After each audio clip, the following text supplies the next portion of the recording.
Hey all right and welcome to all. आज है class number 16 और रहेगा चैप्टर 3, ठीक है, silent feature of the constitution. Okay, now देखिए लक्ष्मीकांत आप सब पढ़ रहे होंगे और साथ में जो भी लेक्चर हम पढ़ाते हैं उसके साथ साथ आप बुक भी ओपन कर लीजिए, ठीक है। इंडियन लक्ष्मीकांत है, 2 चैप्टर ऑलरेडी कर चुके हैं जैसा कि हमने कहा था। अब देखिए जो सेकंड चैप्टर हुआ था वो हमने सिर्फ 2 दिन में खत्म किया। अब जितने भी चैप्टर आएंगे, जो भी लेक्चर आएगा, वो चैप्टर या तो 1 दिन का होगा या 2 दिन का होगा। इनिशियल में ही जो चैप्टर था, पहला चैप्टर, उस पर हमने डिले इसलिए किया ताकि आप एक्ट को समझ पाओ, ठीक है। नाउ आज का ये टॉपिक रहेगा silent feature of the constitution. आज का ये टॉपिक इसी पूरे लेक्चर में ही ये कंप्लीट हम कर देंगे। जितनी भी चीज़ें यहाँ पर मेंशन हैं, जो भी चीज़ें यहाँ पर आपसे इंपॉर्टेंट होंगी वो सब हम करेंगे, ठीक है। तो silent feature of the constitution, जो साथ साथ में इंपॉर्टेंट बताने वाली चीज़ें होंगी वो बताएंगे, जो चीज़ें यहाँ पर करने वाली होंगी, ठीक है, उसको हम यहाँ पर डिस्कस करेंगे। ओके, आज का टॉपिक क्या है?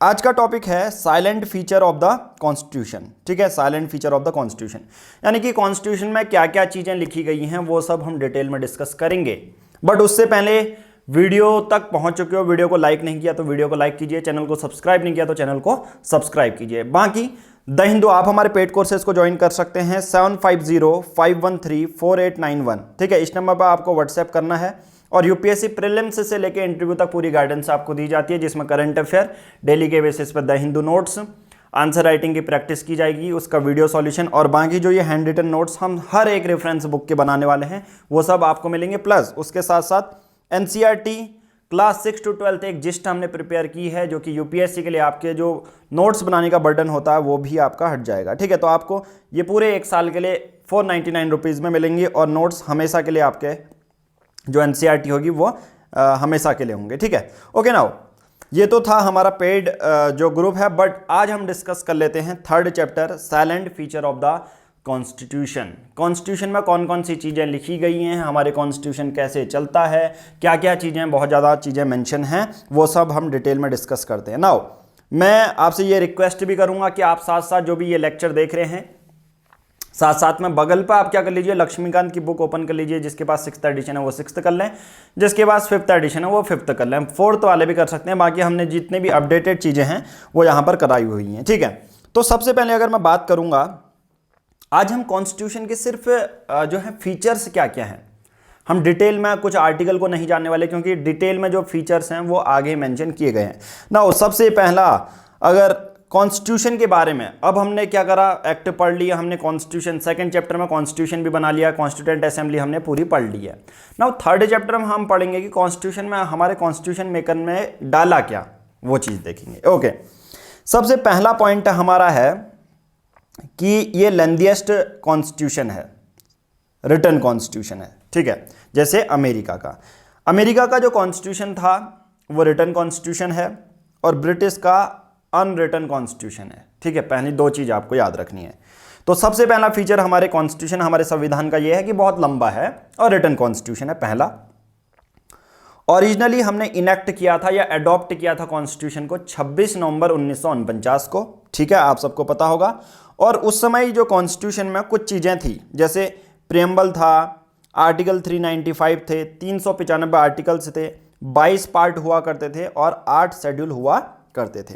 ओके, अब मैं आगे बढ़ने से पहले आपका थोड़ा सा कंफ्यूजन यहाँ पर क्लियर करना चाहूँगा कि एक्चुअल में ये 22 पार्ट या 8 शेड्यूल होते क्या हैं। मान के चलो एक हमारी कॉन्स्टिट्यूशन की बुक है, ठीक है, ये हमारा कॉन्स्टिट्यूशन है। तो अब मैं थोड़ा सा शेड्यूल और पार्ट्स के बारे में समझा देता हूँ ताकि और अच्छे से आपको समझ में आए, ठीक है।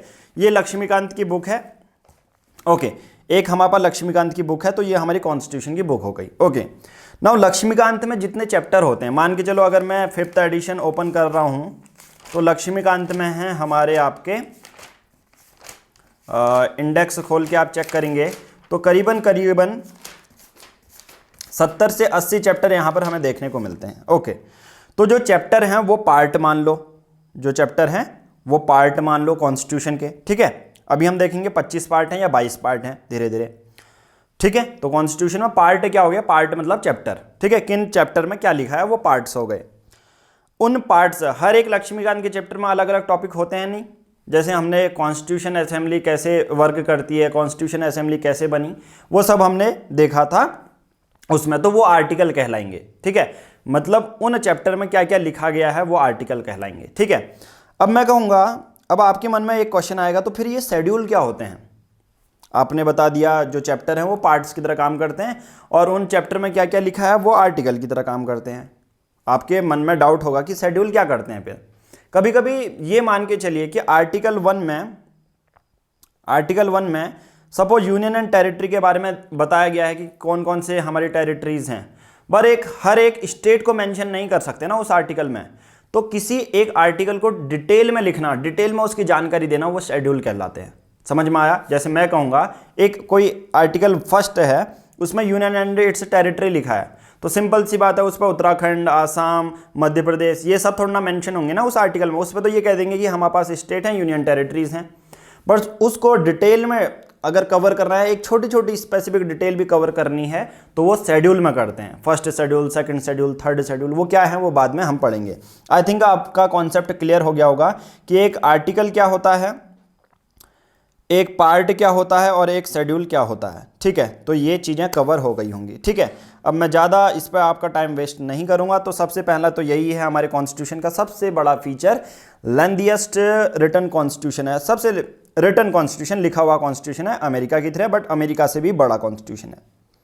ओरिजिनली जब इनेक्ट हुआ था 26 नवंबर 1949 को इनेक्ट बोलते हैं।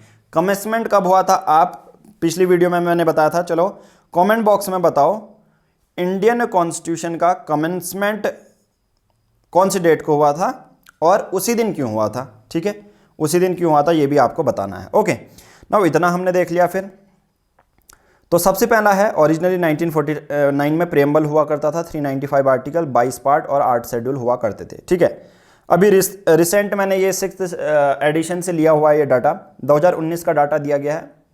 प्रेम्बल है, 470 आर्टिकल हैं, 25 पार्ट हैं और 12 शेड्यूल हैं। तो part, article, schedule I think अब आप समझ चुके होंगे। प्रेम्बल क्या है, प्रेम्बल भी इससे आगे वाला चैप्टर आएगा तब हम प्रेम्बल करेंगे, 4th चैप्टर है। प्रेम्बल एक तरह से कुछ नहीं होता, इंट्रोडक्शन, जो कॉन्स्टिट्यूशन का इंट्रोडक्शन होता है वही, प्रीफेस, एसेंस। ठीक है, ओके, तो 2019 के अभी याद रख लो आर्टिकल। ठीक है, तो ये रिसेंट डाटा आपको ये याद रखना है। ओके, उसके बाद क्या होता है, 1951 से बहुत सारे अमेंडमेंट होते हैं, उसमें बहुत सारी चीज़ें जो इनिशियल में पार्ट हुआ करते थे वो भी हमने डिलीट कर रहे धीरे धीरे। ठीक है, अभी है 25 पार्ट। ठीक है, अभी टोटल कितने पार्ट हैं, 25 पार्ट है, मतलब 25 चैप्टर हैं कॉन्स्टिट्यूशन में, हर में अलग अलग आर्टिकल होंगे और उन सबको डिटेल में डिस्कस करने के लिए कितने शेड्यूल हैं, 12 शेड्यूल हैं। ओके, नाउ 1951 से हमारे कॉन्स्टिट्यूशन में बहुत ज़्यादा अमेंडमेंट होते हुए आए हैं, और जब 1951 से पार्ट 7 जो कॉन्स्टिट्यूशन में था वो डिलीट कर दिया गया। अब किससे रिलेटेड है वो बाद में हम डिस्कस करेंगे, बट अभी ये सिर्फ जान लीजिए कि फीचर क्या है, क्योंकि आगे आगे जैसे जैसे हम आगे बढ़ेंगे लक्ष्मीकांत के, आपको ये चीज़ें समझ में आने लगेंगी। ओके, अब पहले मैं आपको बता देता हूँ कि इतना बड़ा बल्कि कॉन्स्टिट्यूशन क्यों है, इतना ज़्यादा लिखा गया क्यों, इतना रिटन कॉन्स्टिट्यूशन है, तो इतना लेंथी क्यों कॉन्स्टिट्यूशन है, इसके पीछे एक कारण भी है। कारण क्या है, सबसे पहले हमारी जो इंडिया की ज्योग्राफी है ना, इंडिया की ज्योग्राफी जो है बहुत ज़्यादा बड़ी है, ज्योग्राफिकल लोकेशन बहुत ज़्यादा वास्ट है, हमारी हिस्टोरिकल इवेंट्स भी बहुत ज़्यादा बड़े हैं। ठीक है, ऐसा तो नहीं है कि यार हमारी हिस्ट्री ख़त्म हो गई, हमारे इतने ज़्यादा रिवोल्ट चले, इतनी सब चीज़ें चली, यहाँ पर हमें देखने को मिलता है। उसके बाद हमारा सिंगल कॉन्स्टिट्यूशन है, सेंटर और स्टेट का सिंगल कॉन्स्टिट्यूशन है, इस वजह से भी लेंथी है। अब अमेरिका में तो क्या होता है, स्टेट का अलग कॉन्स्टिट्यूशन है, उनके सेंटर का अलग कॉन्स्टिट्यूशन है। ठीक है, तो इस वजह से छोटा कॉन्स्टिट्यूशन है। हमारा स्टेट की भी चीज़ें एक ही कॉन्स्टिट्यूशन में है, सेंटर की भी चीज़ें एक ही कॉन्स्टिट्यूशन में है, तो इस वजह से भी है। और लास्ट जो सबसे इम्पोर्टेंट रीज़न है, जो मेजर फैक्टर है हमारे रिटन कॉन्स्टिट्यूशन का बड़ा होना, उसका है डोमिनेंस ऑफ लीगल ल्यूमिनरीज। अब आपको देखने को मिलेगा ना, जब भी हमने कॉन्स्टिट्यूएंट असेंबली की बात की तो बहुत ज़्यादा लॉयर्स हमें देखने को मिले, जो मेंबर्स थे कॉन्स्टिट्यूएंट असेंबली के, बहुत ज़्यादा लॉयर्स देखने को मिले।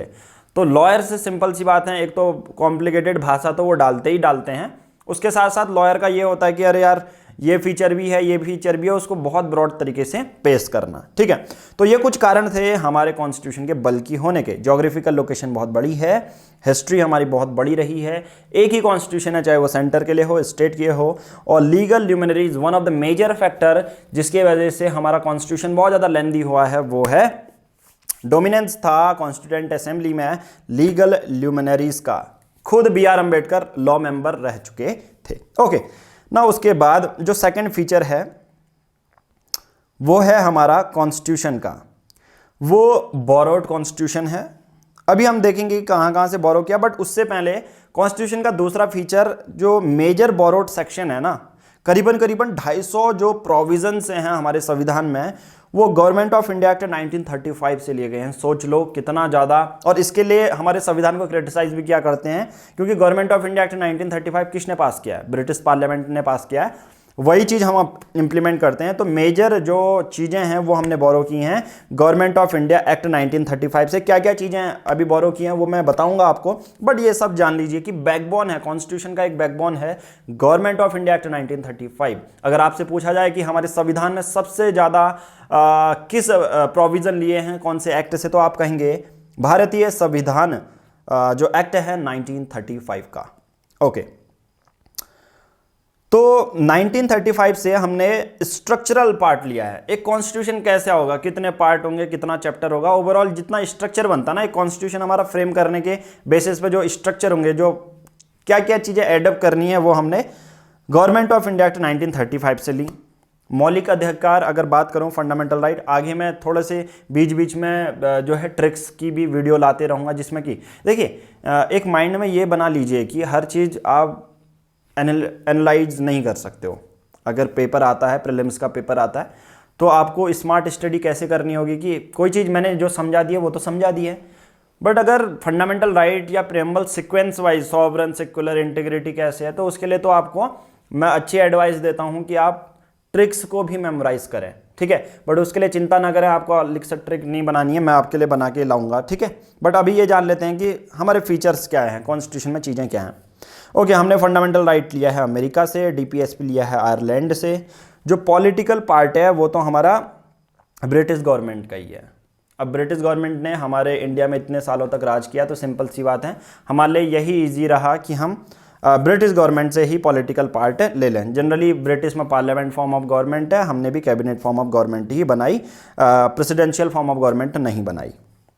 Okay, government of India act 1935 से आपके मन में होगा कि हमने क्या क्या चीज़ें ली हैं, क्या क्या चीज़ें ली हैं। अगर मैं बताऊं आपको, तो सबसे पहला है आपका फेडरल कैरेक्टर। फेडरल कैरेक्टर क्या होता है, मतलब सेंटर और स्टेट अलग पावर्स हैं दोनों की। सेंटर अपने अलग सब्जेक्ट पे काम करती है, स्टेट अपने अलग सब्जेक्ट पे काम करता है, इसे फेडरल कहते हैं। हमारे पास जुडिशियरी है, 1935 से ही आई हैं ये। गवर्नर कैसे काम करेंगे स्टेट के लिए, ये भी गवर्नमेंट ऑफ इंडिया एक्ट 1935 से।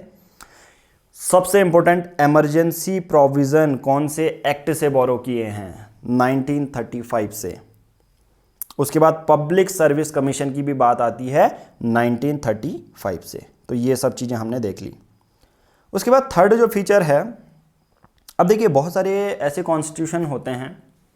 एक कॉन्स्टिट्यूशन तो ऐसा होता है कि बहुत ज़्यादा रिजिड होता है, एक होता है बहुत ज़्यादा फ्लेक्सिबल। ठीक है, तो जो भी स्क्रीन में दिया है वो पढ़ो तब तक। Synthesis of rigid and flexible, और साथ साथ में लक्ष्मीकांत भी खोले रहो, ठीक है, ताकि आपको समझ में आए। Okay, now synthesis of rigid and flexible. हमारा कॉन्स्टिट्यूशन रिजिड भी है और फ्लेक्सिबल भी है। कहने का मतलब क्या है, आप अगर फ्रेशर हैं तो सिंपल सी बात है, ये भाषा नहीं समझ रहे होंगे, बट आपने पढ़ी है तो ऑलरेडी समझ चुके होंगे क्या मैं कहना चाह रहा हूं। बट रिजिड का मतलब क्या है, रिजिड का मतलब होता है बहुत, जैसे पत्थर होता है एक, एक्सटर्नल फोर्स बहुत ज़्यादा जब लगाओगे तभी वो टूटेगा, नहीं तो अपनी जगह से हिलेगा नहीं। फ्लेक्सिबल का मतलब रबड़ बैंड की तरह मुड़ जाना, ईजिली मुड़ जाना, तो वो ब्रिटिश। तो अमेरिका का कॉन्स्टिट्यूशन है रिजिड कॉन्स्टिट्यूशन, और ब्रिटिश का जो कॉन्स्टिट्यूशन है वो फ्लेक्सिबल कॉन्स्टिट्यूशन है। ठीक है, बट क्या भारत का जो कॉन्स्टिट्यूशन है वो रिजिड है या फ्लेक्सिबल है? हमारा कॉन्स्टिट्यूशन दोनों ही है, रिजिड भी है, फ्लेक्सिबल है। इसका मतलब क्या होता है, इसका मतलब ये होता है कि अमेरिका में अगर संविधान जो बन चुका है ऑलरेडी, जो प्रोविजन है, अगर उसको चेंज करना है ना अमेरिका में, तो बहुत ज़्यादा डिफ़िकल्टीज आती हैं। सेंटर को पास करना पड़ेगा लॉ, सबके साइन होने चाहिए, फिर राज्य के पास जाएगा, स्टेट अगर उसको अलाउ करता है तो तभी संविधान में बड़े मेजर चेंजेस देखने को मिलेंगे। तो मतलब बहुत ज़्यादा डिफिकल्ट है, बहुत टाइम टेकिंग प्रोसेस है, बहुत लंबी प्रोसेस है। उसे रिजिड बोलते हैं कि संविधान के प्रोविजन को अगर आपको बदलना है तो बहुत ज़्यादा आपको लंबा टाइम देना पड़ेगा, बहुत ज़्यादा प्रोसेस से गुजरना पड़ेगा ना। फ्लेक्सिबल के बारे में बात करें तो ब्रिटिश में कुछ नहीं होता, जनरली सिंपल मेजोरिटी से भी कॉन्स्टिट्यूशन में, अब उनका रिटन ही कॉन्स्टिट्यूशन नहीं है, अनरिटन कॉन्स्टिट्यूशन है, तो वो बहुत जल्दी बदलाव किए जा सकते हैं। बट हमारा क्या है, रिजिड भी है और फ्लेक्सिबल भी है, यानी कि हमारे बहुत सारे ऐसे प्रोविजन हैं जिनमें स्पेशल मेजोरिटी चाहिए, जिसमें बहुत ज़्यादा टाइम टेकिंग प्रोसेस है, और बहुत सारे ऐसे प्रोसेस भी होते हैं जहाँ पर सिंपल मेजोरिटी से हो जाता है। ठीक है, अब जैसे रिजिड की अगर मैं बात करूँ, जैसे अगर मैं एक एग्जांपल देता हूं,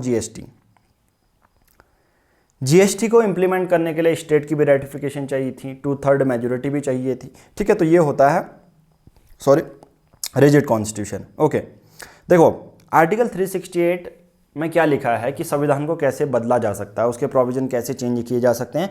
तो आर्टिकल 368 में किसी प्रोविजन में, एग्जाम्पल मैंने आपको जीएसटी दे दिया, किसी प्रोविजन में 2/3 मेजोरिटी चाहिए होती है, स्पेशल मेजोरिटी चाहिए होती है, मतलब लोकसभा और राज्यसभा के मेंबर्स की, और स्टेट का रेटिफिकेशन भी चाहिए होता है, मतलब हाफ ऑफ द स्टेट जब उस बिल में साइन करेंगे तब वो एक्ट बनेगा। मतलब बहुत लंबी प्रोसेस है ना, बहुत ज़्यादा रिजिड है ये प्रोसेस, रिजिड है कि नहीं, ठीक है ये। बट बहुत सारे ऐसे भी होते हैं जो सिंपल मेजोरिटी से हो जाते हैं, जो कि आर्टिकल 368 में इंक्लूड नहीं होते। जैसे एग्जाम्पल, अगर आंध्र प्रदेश से तेलंगाना निकला है ना, तो उतना ज़्यादा प्रोसेस रिजिड नहीं था, है ना, तो उसको चेंज कर दिया गया, जो कि आर्टिकल 368 के अंदर नहीं आते, जो सिंपल मेजोरिटी से हो जाते हैं। तो इसलिए आपको ये भी लगा कि जैसे जीएसटी को इम्प्लीमेंट करना इतना ज़्यादा टफ था, 16 से ज़्यादा राज्यों की मंजूरी चाहिए थी, तो वो रिजिड है। बट आंध्र प्रदेश से तेलंगाना अगर हमने अलग करना है, वो सिंपल मेजोरिटी से हो जाएगा। नाम बदलना है किसी स्टेट का, सिंपल मेजोरिटी से हो जाएगा। यानी कि कुछ कुछ प्रोविजन ऐसे हैं जो रिजिड भी हैं, कुछ फ्लेक्सिबल भी हैं। तो हमारा सिंथेसिस ऑफ बोथ, ठीक है।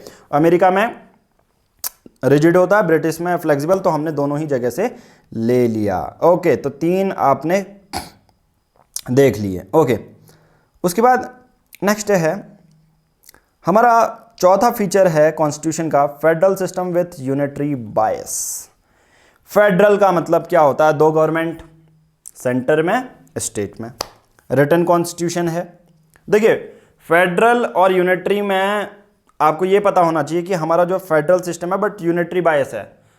इसका मतलब क्या होता है, फेडरल सिस्टम का मतलब, देखिए कभी भी वर्ड फेडरल आए तो आपके माइंड में ये होना चाहिए कि 2 लोगों के पास अपनी अलग अलग पावर है, 2 लोगों के पास अपनी अलग अलग पावर है, उसे फेडरल कहते हैं। जैसे पहला देखो, 2 गवर्नमेंट है, सेंटर और स्टेट की, रिटन कॉन्स्टिट्यूशन है। अब आप कहेंगे यार, और देखो यूपीएससी प्रीलिम्स ये क्वेश्चन बनाती है, ठीक है, आपको 4-5 पॉइंट दे देंगी, ऐसा बोलेंगी सिंगल कॉन्स्टिट्यूशन, देखो ऐसे ऐसे देंगे आपको, सिंगल कॉन्स्टिट्यूशन है, सिंगल सिटीजनशिप है, रिजिडिटी ऑफ कॉन्स्टिट्यूशन है। तो ये सब वर्ड जो मैंने कॉमा करके बनाए हैं उनको मिक्स करके बोल देगी ये फेडरल कैरेक्टर है या यूनिटरी कैरेक्टर है, फिर आप जो है कंफ्यूज हो जाओगे। तो मैं सिंपल सी एक मेथड बताता हूं जिसमें कि आप ये समझ सकते हो, ठीक है।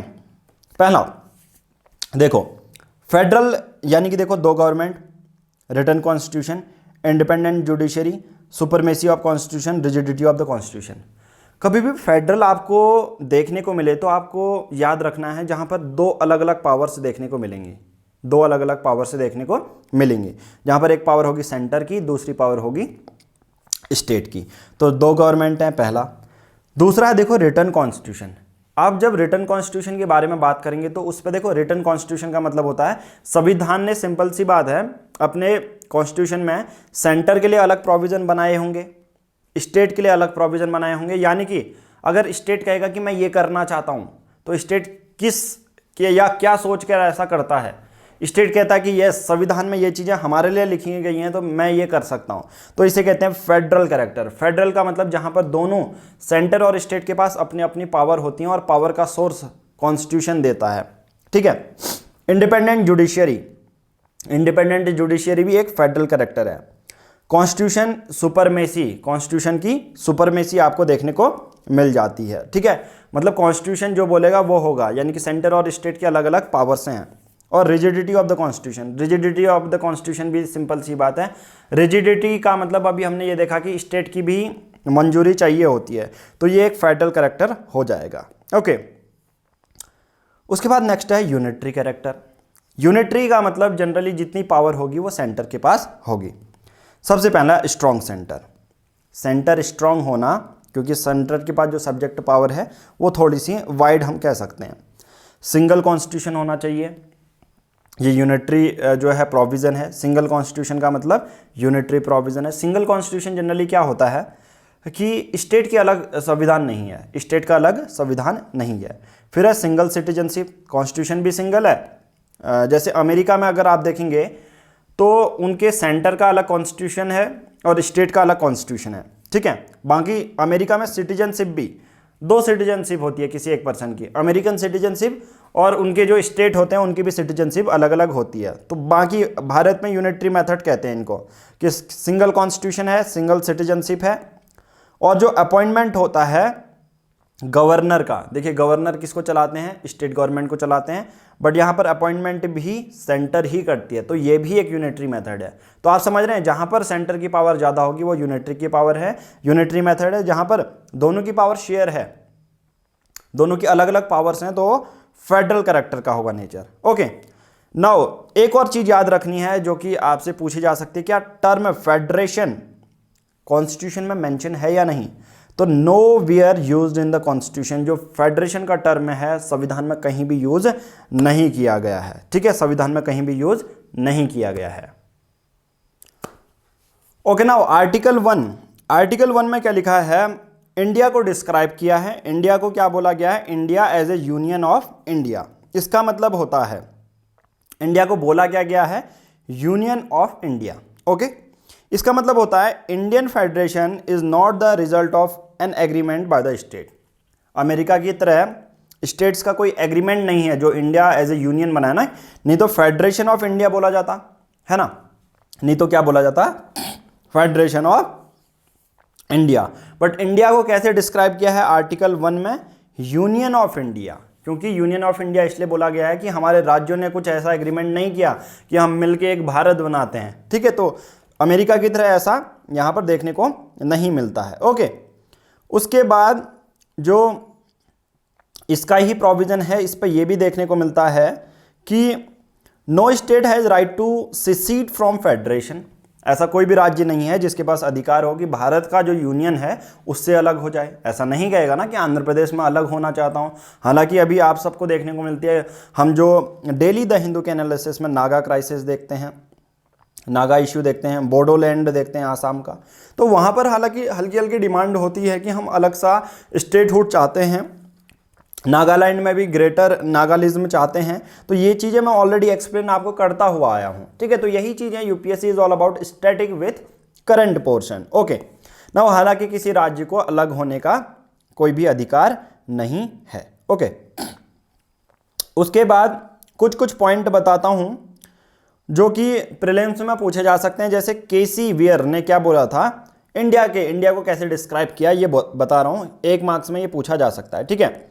Federal in form but unitary in spread, quasi federal है, इन्होंने ये बोला इंडिया के बारे में। मॉरिस जोन्स ने क्या बोला, बार्गेनिंग फेडरलिज्म है, हमने कहीं से लिया है। ग्रेनवाइल ऑस्टिन ने बोला कोऑपरेटिव फेडरलिज्म है, और आइवोरी जेनिंग ने बोला फेडरेशन विथ सेंट्रलाइजिंग टेंडेंसी है। तो ये 4 ऐसे नाम हैं जिनके बारे में हमेशा क्वेश्चन पूछे जाते हैं कि ये स्टेटमेंट किसने बोला इंडिया के लिए, ये स्टेटमेंट किसने बोला। तो ये मेमोराइज वाला कॉन्सेप्ट है, ठीक है, आपको याद करना पड़ेगा, ये कॉन्सेप्ट आपको याद करना पड़ेगा। ओके, 4 कॉन्स्टिट्यूशन हम डिटेल में डिस्कस कर चुके हैं जो आपसे पूछे गए हैं। ओके, ना उसके बाद देखो नेक्स्ट है फिफ्थ फीचर क्या है। हमारा जो कॉन्स्टिट्यूशन में parliament form of government mention है। पार्लियामेंट फॉर्म ऑफ गवर्नमेंट यानी कि जहाँ पर जो लेजिस्लेचर और एग्जीक्यूटिव होते हैं वो एक दूसरे के साथ मिलके चलते हैं, क्लोज रिलेशनशिप होता है। जैसे प्रेसिडेंशियल फॉर्म में सेपरेशन ऑफ पावर होता है, लेजिस्लेचर अलग होते हैं और एग्जीक्यूटिव अलग होते हैं। पार्लियामेंट फॉर्म में जो होते हैं लेजिस्लेचर और एग्जीक्यूटिव एक दूसरे से कोऑर्डिनेट कोऑपरेट करके चलते हैं।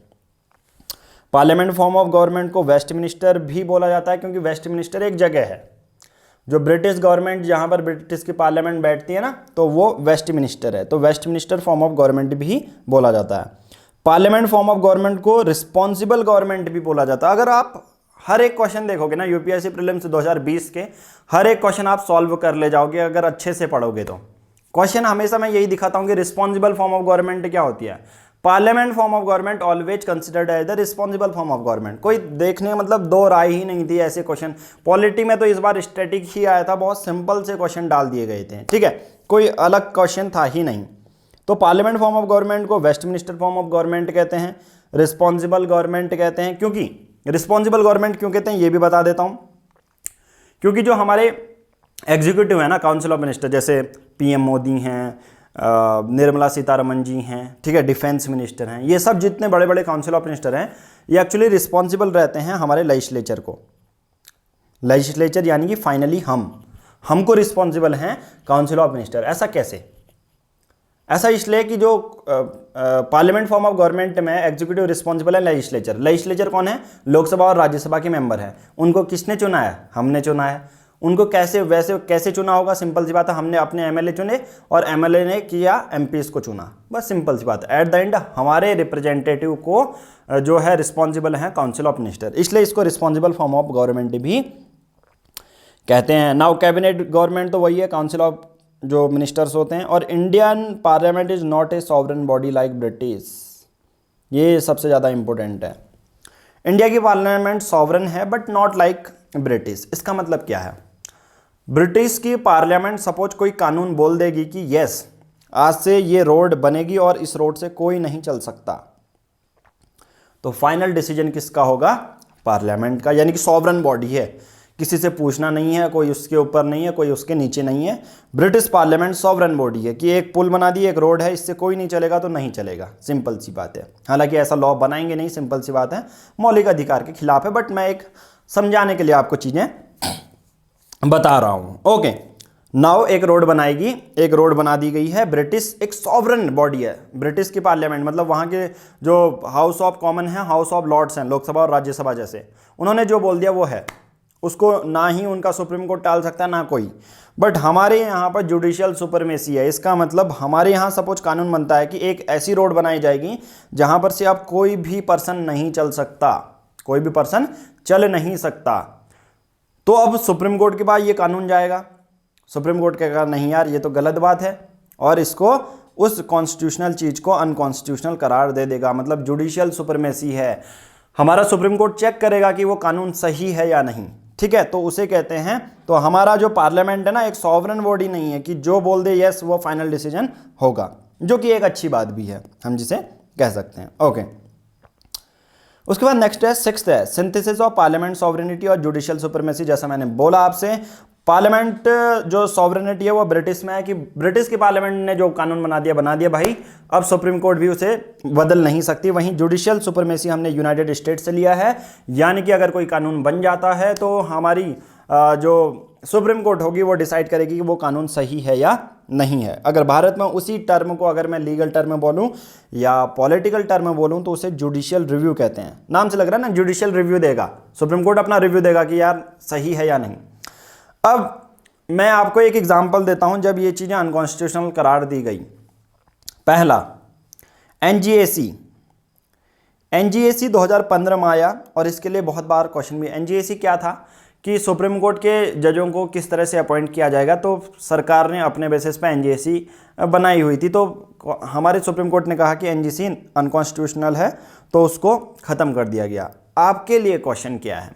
आपके लिए क्वेश्चन ये है कि एनजीएसी को कौन से कॉन्स्टिट्यूशनल अमेंडमेंट एक्ट के अंदर इंप्लीमेंट किया था, फिर उसको बाद में अनकॉन्स्टिट्यूशनल भी करार दे दिया गया था। तो एनजीएसी क्या है? एनजीएसी इज ऑल अबाउट कि वेदर विच जज ऑफ सुप्रीम कोर्ट अपॉइंट और नॉट, ठीक है।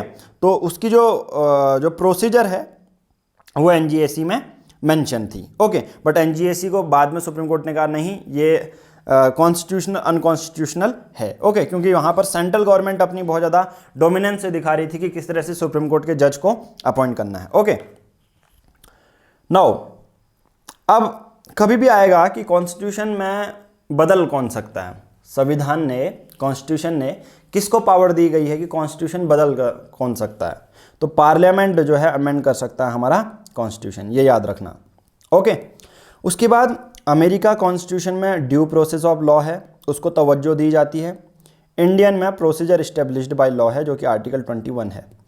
अब जो ये दो टर्म है ना, वो बहुत ज़्यादा इंपॉर्टेंट है, ड्यू प्रोसेस ऑफ लॉ और प्रोसीजर इस्टेब्लिश्ड बाय लॉ। हालांकि बाद में हमारे जो सुप्रीम कोर्ट के बहुत बड़े डिसीजंस होते हैं उस पर भी ड्यू प्रोसेस को तवज्जो दी जाती है, बट मेजर हमारे इंडियन कॉन्स्टिट्यूशन में अंडर आर्टिकल 21 है, प्रोसीजर इस्टेब्लिश्ड बाय लॉ। बहुत सिंपल सा मैं समझाता हूँ आपको डिफरेंस, ठीक है। और इसके लिए तो हालांकि एक अलग से सेपरेट वीडियो बननी चाहिए, बट मेरा काम है कि आपको एक ही वीडियो में अच्छे से समझाऊँ, ठीक है। अब देखो यहाँ पर है प्रोसीजर इस्टेब्लिश्ड बाय लॉ, यहाँ पर है ड्यू प्रोसेस ऑफ लॉ। अच्छे से समझाता हूँ।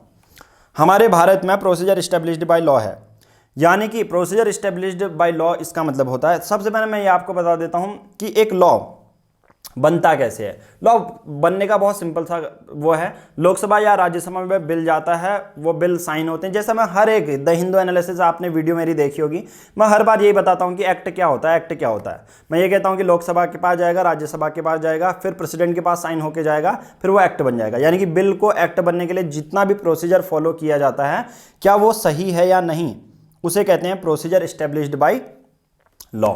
नाम से लग रहा ना, procedure established by law. Simple सी बात है, क्या उस कानून के बनाने के लिए एक सही प्रोसीजर फॉलो किया गया या नहीं, उसे कहते हैं प्रोसीजर इस्टेब्लिश्ड बाय लॉ, ठीक है। इंडिया इसको मानता है।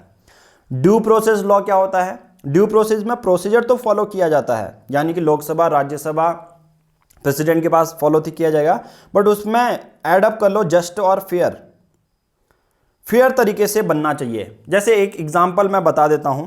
एग्जाम्पल ये है कि कोई कानून बनाने के प्रोसीजर क्या है, लोकसभा, राज्यसभा, फिर एक्ट बना, तो क्या उस प्रोसीजर को फॉलो किया गया या नहीं, वो कहाँ देखा जाता है? भारत में। फिर उसके बाद ये नहीं देखा जाता कि वो कानून कितना सही है या कितना गलत है, वो नहीं देखा जाता। जैसे एग्जाम्पल मैं आपको एग्जाम्पल बताता हूँ। जैसे एग्जाम्पल है, एक रोड का एग्जाम्पल मान लो, ठीक है। एक रोड का एग्जाम्पल मान लो, ये रोड है। अब इसके लिए एक कानून बनाया गया। मैं सेम एक एग्जांपल देता हूं ताकि आप अच्छे से रिलेट भी कर पाओ, ठीक है। इस पर ये देखने को मिलता है कि ये रोड में थोड़ा सा गड्ढे हुए हैं, ठीक है। चलो गड्ढे नहीं हैं, चलो इंडिया में हैं तो गड्ढे भी हैं, ठीक है। रोड में गड्ढे हैं। अब यहाँ पर ये देखा जाता है कि इस पर ये देखने को मिलता है कि 4 बजे के बाद कोई चलेगा नहीं, या 5 बजे के बाद इस रोड में चलेगा नहीं शाम को, क्योंकि अंधेरा हो जाता है, स्ट्रीट लाइट भी नहीं है। उसके लिए कानून बना दिया गया कि 4 या 5 बजे के बाद कोई चलेगा या नहीं, ठीक है। तो उसे प्रोसीजर इस्टेब्लिश्ड बाय लॉ कहते हैं। बट कोई 7 बजे भी चल रहा है, कोई 8 बजे भी चल रहा है, और पुलिस मतलब 4 या 5 बजे के बाद कोई चल रहा है, तो पुलिस उसको जो है उसी समय पकड़ ले रही है, चाहे उसको कहीं जाना भी है या नहीं भी जाना है, ठीक है। एक अच्छे से समझो क्या कहना चाह रहा हूं मैं।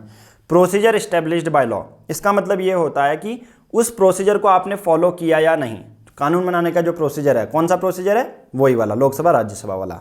उस पर यह नहीं देखा जाता कि कानून कितना फेयर है, कितना लोगों के अधिकारों को फॉलो कर रहा है या नहीं।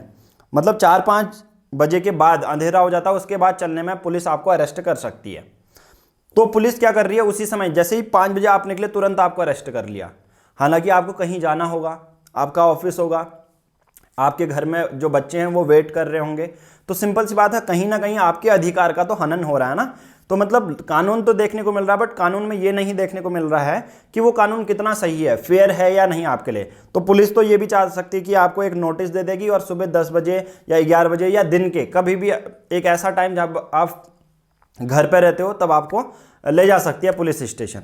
तो मतलब एक तरह से कहने का मतलब यह है कि फेयर तरीका नहीं देखा जाता है, जस्टिस देखने को मिलता नहीं है। बट ड्यू प्रोसेस लॉ में प्रोसीजर तो देखा ही जाता है कि लोकसभा राज्यसभा के प्रोसेस से गुजर के तो होना ही चाहिए कोई लॉ।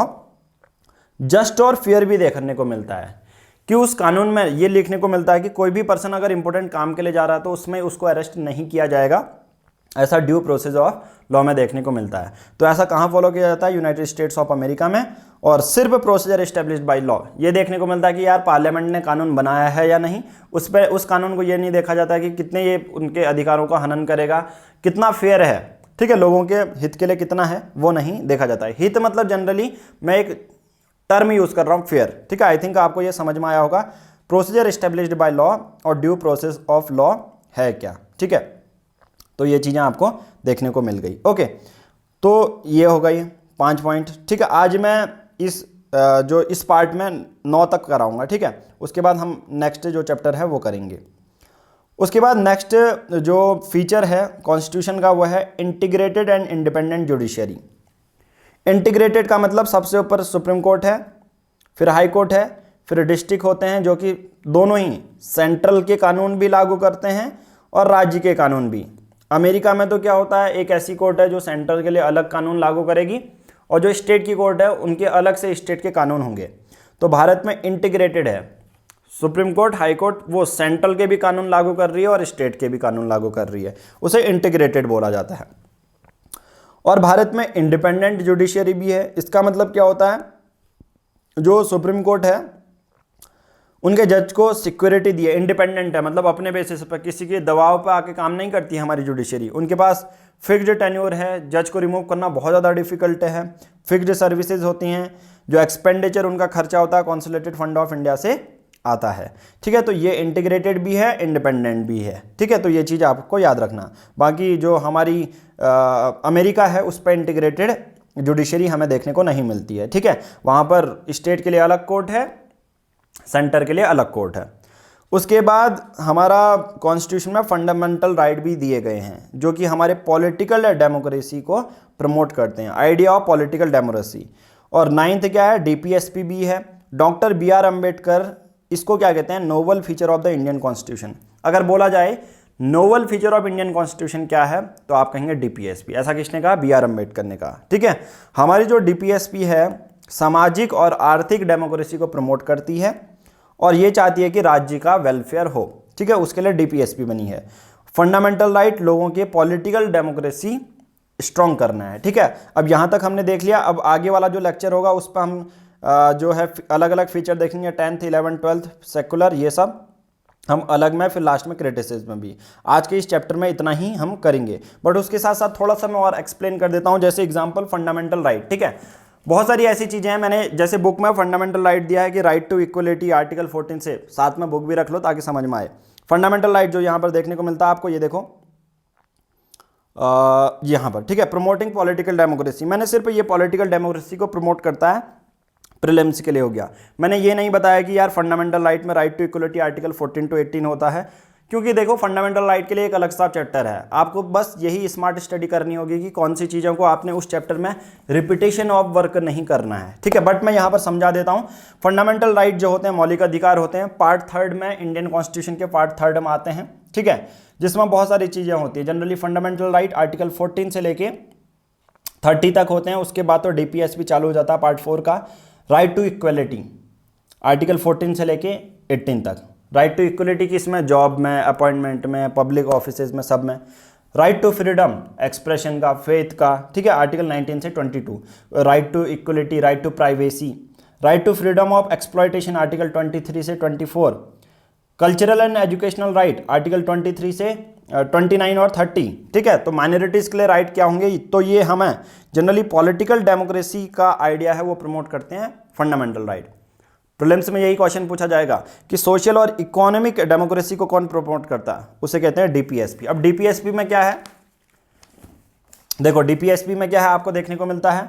BR अम्बेडकर ने, यहाँ पर मैंने डायरेक्ट बता दिया है। और एक और चीज़ याद रखना, ठीक है, पेज नंबर 3.4 में फंडामेंटल राइट को लेकर यह भी लिखा गया है कि fundamental rights are not absolute and subject to reasonable restriction. Fundamental right absolute नहीं होते हैं, याद रखना, उस पर रीजनेबल रेस्ट्रिक्शन देखने को मिलती है। ऐसा इसका मतलब क्या है, इसका मतलब ये रहता है कि फंडामेंटल राइट को इमरजेंसी के दौरान हटाया भी जा सकता है। दूसरा क्या हो सकता है कि मौलिक अधिकार में कुछ एक्सेप्शन भी होते हैं, यानी कि फंडामेंटल राइट है, आपसे ये बोला गया है कि डिस्क्रिमिनेशन नहीं होगा basis of caste, sex, religion. ठीक है, इस पर डिस्क्रिमिनेशन आपको नहीं किया जाएगा। बट ग्राउंड ऑफ रेजिडेंस, यानी कि संविधान में खुद लिखा गया है कि आप कहाँ पर रहते हैं उसके बेसिस पे डिस्क्रिमिनेशन हो सकता है।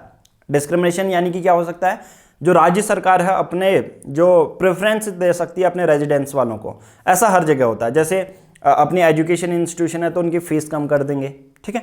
और अपना पब्लिक सर्विस कमीशन है, जैसे हर एक राज्य में आपको देखने को मिलता है। जैसे किसी एक राज्य में तो ऐसा भी होता है, पब्लिक सर्विस कमीशन में अपने राज्य के लिए कुछ सीट एलोकेटेड हैं, फिक्स हैं कि हमारे राज्य के लिए इतनी सीट है, 30% हमारे राज्य के लोग ही करेंगे। जनरली ऐसा नहीं होता, बट स्टेट जो होते हैं वो प्रेफरेंस दे सकते हैं। जनरली एजुकेशनल इंस्टीट्यूशन में फीस कम करना ये होता है। तो अगर पूछा जाएगा कि क्या फंडामेंटल राइट एब्सोल्यूट हैं, तो आप कहेंगे नहीं, फंडामेंटल राइट एब्सोल्यूट नहीं होते, उस पर बहुत सारे एक्सेप्शंस होते हैं। जैसे डिस्क्रिमिनेशन नहीं प्रोहिबिट करता on the ground of residence, ठीक है। तो ये चीज़ आपको याद रखनी है। उसके बाद बहुत बार ये भी होता है कि डिस्क्रिमिनेशन आप प्रेफरेंस नहीं दे सकते, बट बहुत बार ये होता है कि विमेंस को है, माइनॉरिटीज़ है, उनको रिजर्वेशन भी दिया जाता है ना, कि इक्वलिटी प्रमोट करनी है तो आप, बट आप एक को तो प्रेफरेंस दे रहे हो। तो इसी को बोलते हैं कि फंडामेंटल राइट एब्सोल्यूट नहीं है, उस पर कुछ एक्सेप्शन होते हैं। ओके, डीपीएसपी तो मैंने बता दिया। फिर डीपीएसपी और चीज़ यहाँ पर क्या है, सोशल और पॉलिटिकल डेमोक्रेसी को प्रमोट करता है, वेलफेयर है। और उसके बाद एक तरह से डीपीएसपी का मतलब ये होता है कि राज्यों में एक तरह से ऑब्लिगेशन डाल देता है कि आपको अपने जो लोग हैं उनके लिए ये करना है। हालांकि डीपीएसपी जस्टिसेबल इन नेचर नहीं होता, यानी कि डीपीएसपी का अगर वायलेशन होता है तो आप कोर्ट के पास नहीं जा सकते कि यार मेरा ये वायलेशन हुआ है। हालांकि फंडामेंटल राइट और डीपीएसपी को मैं डिटेल में बताऊंगा, बट ये चैप्टर उसके लिए बना ही नहीं है, इसलिए मैंने ये जो प्रोविज़न है ना ये आगे भी आएंगे, इसलिए मैं एब्सोल्यूट ये सब आप पे इतना बर्डन नहीं डालने का चाह रहा हूँ। मैं सिर्फ ये क्वेश्चन, देखो चैप्टर क्या है, मैं क्यों नहीं समझा रहा हूँ इसको ज़्यादा, बट मुझे लगा कि आप पढ़ रहे होंगे तो मैं बता दूं, ठीक है। साइलेंट फीचर ऑफ कॉन्स्टिट्यूशन है, यानी कि कॉन्स्टिट्यूशन में कौन कौन से फीचर्स हैं। मेरा काम इस चैप्टर में ये था कि फीचर्स को बताना। फीचर्स कौन कौन से, देखो जल्दी जल्दी बता देता हूँ फिर खत्म करेंगे। लेंथीएस्ट कॉन्स्टिट्यूशन है, बोरोड कॉन्स्टिट्यूशन है, सिंथेसिस है, रिजिड और फ्लेक्सिबल, फेडरल और यूनिटरी मेथड देखने को मिलती है, पार्लियामेंट फॉर्म ऑफ गवर्नमेंट है, ठीक है। पार्लियामेंट की सॉवरेनिटी होती है, जुडिशियल की सुपरमेसी है, इंटीग्रेटेड और इंडिपेंडेंट जुडिशियरी है, फंडामेंटल राइट भी हैं, डीपीएसपी भी हैं। तो इस तरह से हमने सिंथेसिस देख लिया कि कौन कौन से फीचर हैं। अब सेकंड जो पार्ट आएगा, मुझे लगा था कि मैं पूरा एक ही उस पर बता दूं, बट पूरा एक मैं हो नहीं पा रहा, तो अगला जो पार्ट आएगा वो कल आएगा, ठीक है। यहाँ ओके, डीपीएसपी का एक जाते जाते एक और चीज़, ये पॉइंट ख़त्म नहीं हुआ है, ठीक है। मिनर्वा मिल्स केस आता है 1980 में। यहाँ पर यह बोला जाता है कि supreme court held that Indian constitution is founded on the bed rock of the balance between fundamental right and DPSP. Supreme court Minerva mills case 1980 में यह भी देखने को मिला कि जो हमारा इंडियन कॉन्स्टिट्यूशन है किसके बीच में एक बेड रॉक है, बैलेंस बिटवीन फंडामेंटल राइट और डीपीएसपी। मतलब फंडामेंटल राइट भी होना ही चाहिए, डीपीएसपी भी होना चाहिए, तभी हमारा इंडियन कॉन्स्टिट्यूशन चलेगा और उसी के बेसिस पर हमारा जो देश है वो गवर्न होता है। अगर पूछा जाएगा कि Indian constitution founded on the bed rock of, आपसे पूछा जाएगा तो आप कहेंगे फंडामेंटल राइट और डीपीएसपी, क्योंकि फंडामेंटल राइट आपकी पॉलिटिकल डेमोक्रेसी को प्रमोट करता है, वहीं डीपीएसपी आपकी सोशल एंड इकोनॉमिक डेमोक्रेसी को प्रमोट करता है। समाज में सभी को इक्वल अपॉर्चुनिटी मिलनी चाहिए, समाज में किसी का बहिष्कार नहीं होना चाहिए, ऐसा डीपीएसपी है। तो अगर बहिष्कार होता है तो राज्य क्या कर सकती है, अपने पुलिस फोर्सेस का ये सब इंश्योर करती है, मतलब राज्य, ठीक है। वेलफेयर ऑफ स्टेट ये डीपीएसपी का होता है। आई थिंक अभी मैंने ये पूरा आपको पढ़ा दिया। अगली बार हम fundamental duties, secular state, single citizen, ये वाला प्रोविजन करेंगे।